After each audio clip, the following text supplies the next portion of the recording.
Maulid itu ritual. Maulid itu sarana, bukan ritual. Yang dilarang sama Nabi itu kita menambah-nambahkan yang nggak ada di zaman Nabi, seperti ibadah sholat 4 rakaat. Jangan itu tambah-tambahin, jadi 6 atau dikurang-kurangin, nambahin dah.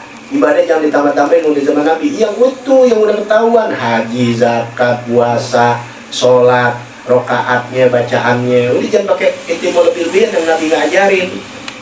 Adapun sarana seperti maulid itu sarana-sarananya inti boleh dengan ngumpul seperti yang kita lihat, boleh dengan puasa sebagai sarana, boleh dengan itu cuma berdua doang baca kitab maulid, atau nggak bisa baca kitab maulid baca sejarah Nabi duduk pengajian, itu sama. Wah, bukan ritual, sarana. Di dalamnya baru kegiatan-kegiatan ini bagaimana. Kalau dijadikan sarana ini, wadahnya ini, ya di dalamnya kekotoran yang di luar daripada syariat Nabi, baru hukumnya haram. Itu bid'ah yang diada-adakan. Nah, di dalamnya kan syariat semua. Belajar disuruh kisah Nabi, ya Allah yang suruh malah Nabi ngajarkan, Allah ajarkan kepada Nabi Muhammad SAW. Pada Nabi Muhammad makhluk yang paling mulia, udah segalanya. Berarti kalau paling sabar siapa? Nabi Muhammad. Yang paling teguh Nabi Muhammad. Tahu teguh ya, kokoh, nggak kena badai, jadi istiqomah. Kalau kita kan nggak punya, goyang ngaji, hujan goyang ngaji, sakit pilek dikit goyang ngaji, nggak kokoh, nggak teguh. Siapa yang paling teguh? Ikutan kita, Nabi Muhammad.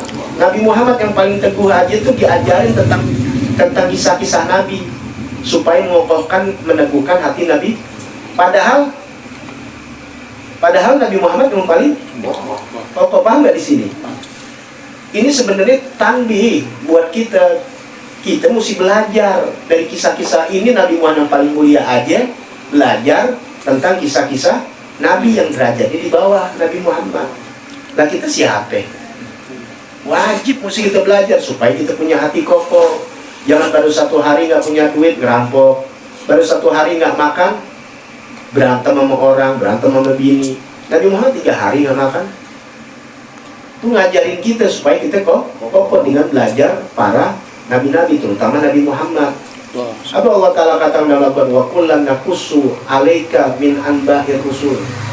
Kami ceritakan semua berita-berita tentang Rasul, kisah-kisahnya. Nakusu, kisah atau kisah itu yang kita baca, kisah Nabi Muhammad.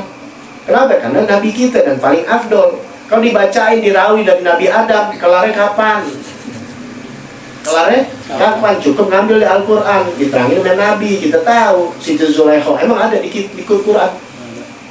Namanya ada. Siti Khadijah yang nggak disebut. Nggak ada perempuan disebutin, tapi kita bisa tahu dari mana? Dari Nabi Muhammad yang tafsirin tuh cerita-ceritanya. Di Al-Quran kan tak begitu aja. Kisah-kisah yang panjangnya, nama-namanya ini, istrinya, pegawai, ini semuanya dari mana? Dari Nabi Muhammad, dari Nabi Muhammad SAW. Ya, untuk mengokohkan kita punya hati. Tuh, itu Nabi Muhammad. Terus itu lanjutkan lagi, man nusabbitu bihi fu'adak, untuk kami meneguhkan hatimu. Tuh, musabbit, meneguhkan, menetapkan, bihi, kepadanya itu bisa fu'adak, hatimu ya Muhammad. Berarti buat kita supaya kita belajar kisah sirah para nabi, kalau utama Nabi Muhammad nggak ada dalam Quran, karena kan buat Nabi Muhammad yang kisahin para sahabat turun-temurun. Apalagi terjadi perang salib pada saat itu kendor, makanya dibacain itu Barzanji pada saat itu. Menang lagi perang salib. Biar tahu kisahnya apa, bukan dari Syiah. Paham tuh ya? Dari kita, Sultan Salahuddin Al-Ayyubi, dirajanya pada itu Mughafar.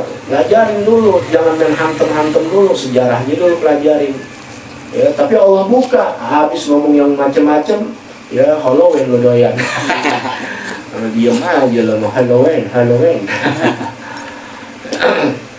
Udah, ketahuan udah gitu. Biarin, tapi perlu kita kasih pembelajaran buat kita, jangan sampai akhirnya ya berbangga-bangga, dulu gue jadi orang-orang yang buta, ya begini dan begitu, sekarang gue ikutin dengan sunnah. Hati-hati bahasa Ustaz sunnah, kajian sunnah. Emang yang lain gak sunnah? Ya, jangan, hati-hati loh. Kuat sama duit, kuat sama poligami juga. Sini